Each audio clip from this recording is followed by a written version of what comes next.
you're curious about past life regression. Now, I recently put out a kind of guide video talking all about the ins and outs of what past life regression is and all of those things. You can find that here if you want more of that type of information. But in this video today, I'm going to be reading back to you a group past life regression experience that I recently had. It was wild. So in it, you're going to hear me talking about sensory details, visions, and even how those lessons apply to my life today, and also connections I make with karmic bonds that have carried over into this current incarnation. It's really interesting. So let's get into it. By the way, I'm Brandi Fleck with Human Amplified. I'm also a Reiki practitioner, certified trauma-informed coach, and host of the Human Amplified podcast.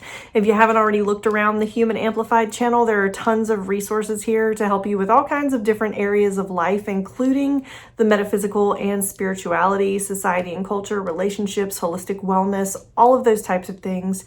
I also manage a holistic wellness center that we do these group past life regressions at. So now that you know who I am, if you like what you see here, go ahead, subscribe. Remember to leave a comment throughout this video if you have a question or it brings something up for you that maybe you needed to learn or that you resonate with.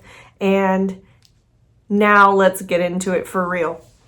So I'm going to read for you what I wrote in my journal immediately after the regression. Okay, so what I don't include in this journal entry is the induction process that the hypnotherapist took us through. So Hannah Bethel is the hypnotherapist who did this group past life regression, and she had a group of us lying on the floor on yoga mats.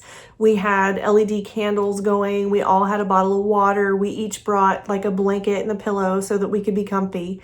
And she basically induced us and then suggested where we start that started this journey. Okay, so it says, when I opened the door at the end of a long hotel hallway, I stepped into a library or ballroom area. It reminded me of Regency era Europe, but it was probably a little older than that. It felt a lot like Spain or someplace similar. I was alone at first. I had on silver heels with a square buckle on the top of the shoe and a floofy ball gown. It was heavy, layered silver with lots of undergarments. The floors seemed made of marble with ornate designs, inlaid, made of gold, blue, red, and white. The bookshelves were wooden, and they were all around me. A large picture window was in front of me that faced into lush green and colorful gardens.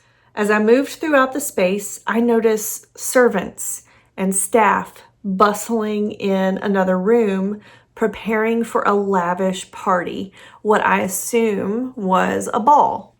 Now, you guys, if you've known me for any amount of time, you know I love Bridgerton. I promise this sounds very similar, but it was very different. The feel of it was very different. So these servants were moving flowers and food, and then all of a sudden, two young, kind of toddler age boys ran from the room where the servants were into where I was, and they started running circles around my legs. So they were like circling around my dress and playing and laughing. And I knew immediately that these were my boys, my babies. They were the light of my life. I felt a tenderness toward them, and they had strawberry blonde hair like me. So when I say me, the woman who I was seeing in this silver dress had light, very light strawberry blonde hair, even though it felt like she was in Spain. Who knows? It doesn't always have to make sense, and you don't have to make it make sense, okay? Then we moved to another scene. It took me a minute to realize, but it was a few years further into the past before the moment that I had dropped in at first. And at first, I thought I was looking at my wedding because I saw two people standing at an altar at an ornate church on a red carpet. But then when I saw her dark hair, the woman's dark hair, it was black.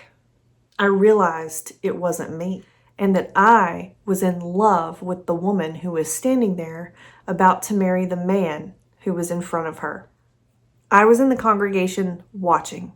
The woman's eyes that I was looking at, they were blank, and she wouldn't look at me. I had to push down my emotion and make it through the ceremony without betraying our secret.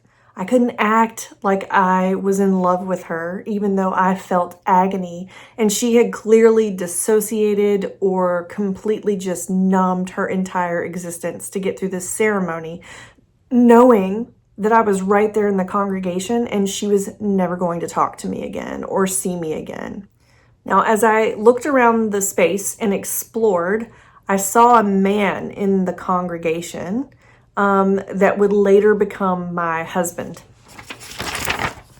And then I saw the strawberry blonde woman, me, alone. And I was kind of detached from her. Like I was looking in at her from like an omniscient perspective. I wasn't in her body for all of the vision. It was really interesting because I was in her body seeing from her perspective when I was in the congregation, but then it switched and I was looking down on her in a closet or a small room and she was sobbing and she was letting it all out and she was heartbroken. And then I saw a time, I was transported to an earlier time where the two women had actually been together intimately, like a memory of hers that confirmed what I suspected. They were shirtless, they were embracing, they were kissing, they were making love.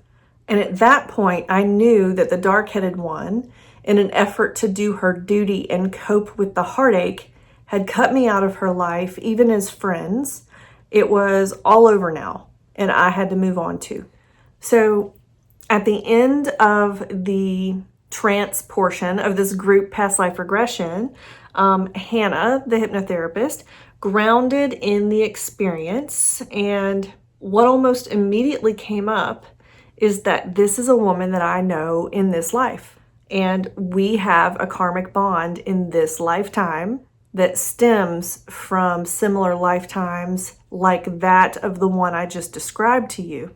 But it also occurred to me that this is why I have a drive to challenge the status quo, to want to change systems that are no longer working for us, to question rules. And I do a lot of that work through Human Amplified. And what a gift is it that I can do that now? Because back then, in whatever century we were in, like the 17th century, no, 18th century, probably, I don't know. Of course we couldn't do that then, and we couldn't be together then. And it's hard to be together now, but we are able to challenge systems now. Women are able to be together. Men are able to be together. It is okay to love who you love, even if there are people out there who say it's not. We've made lots and lots of progress. So back to the journal, I wrote, "This puts modern gay rights into perspective. Look how far we come, even if there's still further to go." As for this karmic bond with this woman, it explained our entire relationship and the patterns in it since we were like 15 or 16 years old. We have come and gone into each other's lives at the ages of 16, 25, 38, and we're always in each other's lives for seems like a split second. We get really close, something happens, and then it's like ghost town. We completely don't talk to each other and never know if we're actually coming back into each other's lives. But based on this, I would have a guess that we will, even though I haven't heard from her or seen her in about 3 years now. And before that, it was probably like 10 years. But I feel like I've broken that karmic bond now through this experience. I processed it. I understood what that relationship was supposed to teach me, and I've integrated it into how I act in life. And now I'm telling you this story. There was a time when I wouldn't have even told you that when I was 16, me and this particular woman wanted to be together. And for some reason, we were not. We never were. And by the time she came around and wanted to be, I had moved on and I was with someone else. So it's really interesting how these past life sessions show you things and how much they can relate to or parallel something that happens in your current life. Archetypically, this is the story of the star-crossed lovers. Not necessarily unrequited love, but love that's doomed from the start, or there are larger forces at play that seemingly make it unable to happen. In the closet versus out of the closet, and patterns of ghosting and coming in and out of each other's lives that have just repeated over and over. Except in this current life, I wasn't as heartbroken. And I will say, I don't know why this needed to come up now, but this person does cross my mind from time to time, even though I hadn't really been aware that that had been happening until that moment when I had this group past life regression a couple of weeks ago. I was able to acknowledge those passing thoughts. And just in case I didn't make it clear, the reason I was able to recognize that the black-haired woman in the past life regression scene was this woman who I know in my current day life is because the energy felt the same. So she doesn't have the same name, she doesn't look the same, not even the same nationality, but the energy felt the same and I recognized it. So maybe it was just time to see that relationship for what it was, understand why that relationship went the way it did in this life, to break the karmic bond, to break the karmic cycle, and to also help me understand why I am the way I am in this life, why certain things are important to me, why I don't always feel comfortable talking about who I love, and when it comes to being bi or not out or whatever. So there's more to probably integrate there.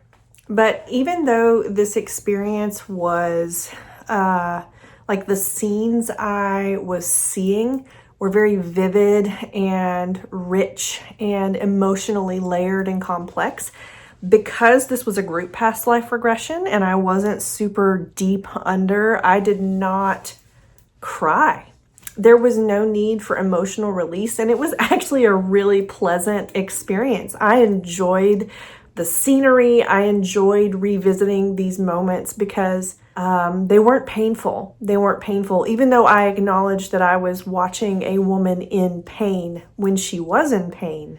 It wasn't painful to see that and acknowledge it. It was a big relief to recognize that I'm not stuck and that I don't have to live that way. Okay? So I'd be interested to know if anything in this story resonated with you. If you want to try a past life regression or a group past life regression, let me know your thoughts in the comments. And if you haven't already, subscribe, and I will see you in the next one.